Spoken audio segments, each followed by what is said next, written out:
That's 3,000 degrees temperature to turn sand and mud to glass. The bodies are still there, untouched, and there's no evidence of any scavenging of the bodies because the bone structure, they can tell if bones have been bitten or meat had been bitten off the bones because of tooth marks and things like that.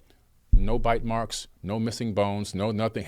The bodies haven't been pulled apart by animals. Even the animals won't eat these bodies.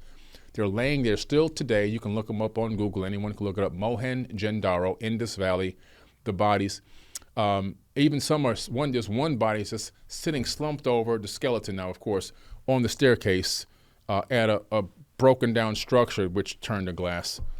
So we're talking about like Pompeii. Like Pompeii. We're talking about a major event, something that heated up to about 3,000 degrees and something that killed the people instantly where they stood and left them laying in the street, and they're still there till this very day. So we're talking about the fact that we did have some level, or someone had some level of a weapon or some kind of catastrophic radioactive event happened in the ancient past.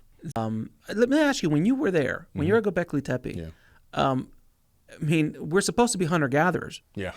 During that time. Yeah. Like, we're just like running around, yeah, throwing things at buffaloes and hoping it works. Hoping it works.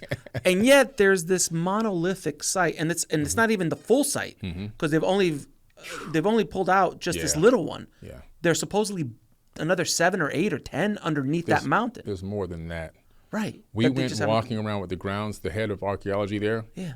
It would take them another 100 years of digging to get all of this stuff out. They're still digging. Oh, they're still digging. Little by little. Yep, they haven't stopped. I met with the initial owner's grandson, and Is it privately owned?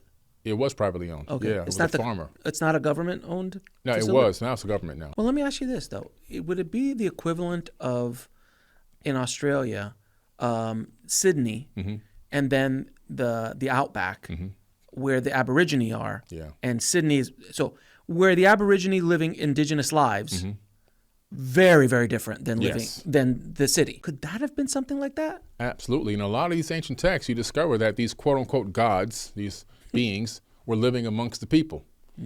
It's quite common to see that theme across all religious texts in all ancient texts, tablets, scriptures, papyruses, and cylinder scrolls all around the world. Even in verbal handed-down histories have that same account. And so it's quite possible that they were living in a more slightly advanced civilization, and there were people around the area or region that were less advanced. And then when these people disappeared, they took over, they moved into the location where they were, and they revered them as gods. They worshiped them, they put fertility things up and all this stuff.